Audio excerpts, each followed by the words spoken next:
ஓம் முருகா வெற்றிவேல் முருகா. வேலுண்டு வினையில்லை, மயிலுண்டு பயமில்லை. மிக பெரிய கோபத்தில் உன் இல்லத்திற்குள் வந்து அமர்ந்து விட்டேன். இப்பொழுதும் என்னை புறக்கணிக்காமல் முழுவதுமாக கேள் தங்கமே.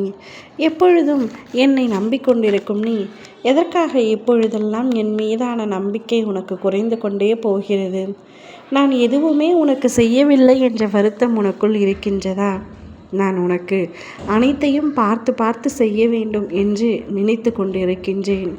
ஆனால் நீயோ என்னையே திட்டி தீர்த்து கொண்டிருக்கின்றாய். எவ்வளவு அன்பையும் பக்தியையும் நீ என் மீது வைத்திருந்தாலும் ஒரு சில சமயத்தில் நீ என்னை துச்சமாக கருதுகின்றாய். முருகன் என்று ஒருவர் இல்லவே இல்லை, இறைவன் என்று யாருமே இல்லை. இருந்திருந்தால் இப்படியெல்லாம் என் வாழ்க்கையில் நடந்திருக்குமா? இனி எந்த இறைவனும் எனக்கு தேவையில்லை என்று என்னை வெறுத்து பேசுகின்றாய். பின்பு மறுநாளே என்னிடத்தில் வந்து என்னை எப்படியாவது காப்பாற்றி விடுங்கள் அப்பா என்று கேட்கின்றாய். மண்டியிட்டு அழுகின்றாய். உன் மனதிற்குள் எதற்கு இவ்வளவு குழப்பம்? ஒன்று, என்னை முழுமையாக நம்பு. இல்லை என்றால் என்னை முழுமையாக புறக்கணித்து விடும். உன் மனம் மாறுவது போல என் மனம் மாறிக்கொண்டே இருக்காது. அதை முதலில் நீ புரிந்து கொள். நீ வேண்டும் என்றவுடன் நான் உன்னிடத்தில் வருவதற்கும், நீ வேண்டாம் தூர சென்று விடு என்று சொல்லவுடன் நான் தூரத்தில் சென்று விடுவேன் என்று நினைக்கின்றாயா? நான் எப்பொழுதும் உன் அருகிலேயே இருப்பேன் என்று பலமுறை கூறிவிட்டேன். அதனால் பிரச்சனைகள் வரவே வரவாது.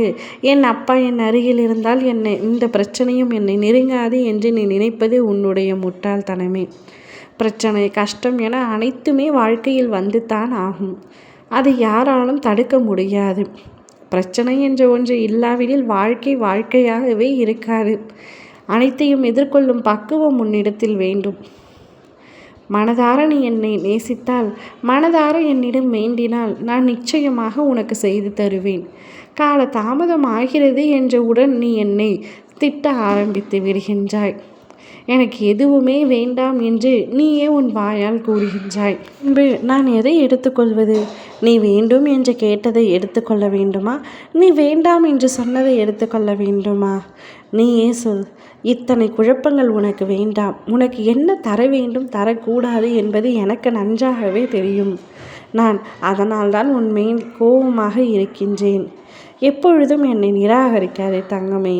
நான் உனக்கு அப்பா. உனக்கு என்ன வேண்டும், என்ன வேண்டாம் என்று எனக்கு தெளிவாக தெரியும். உன்னை விட உன்னை பற்றி அதிகமாக நான் நன்கு அறிந்துள்ளேன். அதனால் நீ என்னை திட்டாமல், என்னை புறக்கணிக்காமல் அமைதியாக உன் வாழ்க்கை செல்லும் பாதையை நோக்கி நீ சென்று கொண்டே இரு.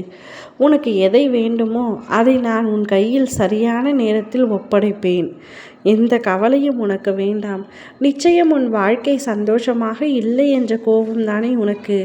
அனைத்தையும் மாற்றி நீ மகிழ்ச்சியான பாதையில் பயணம் செய்யும்படி நான் செய்கின்றேன்.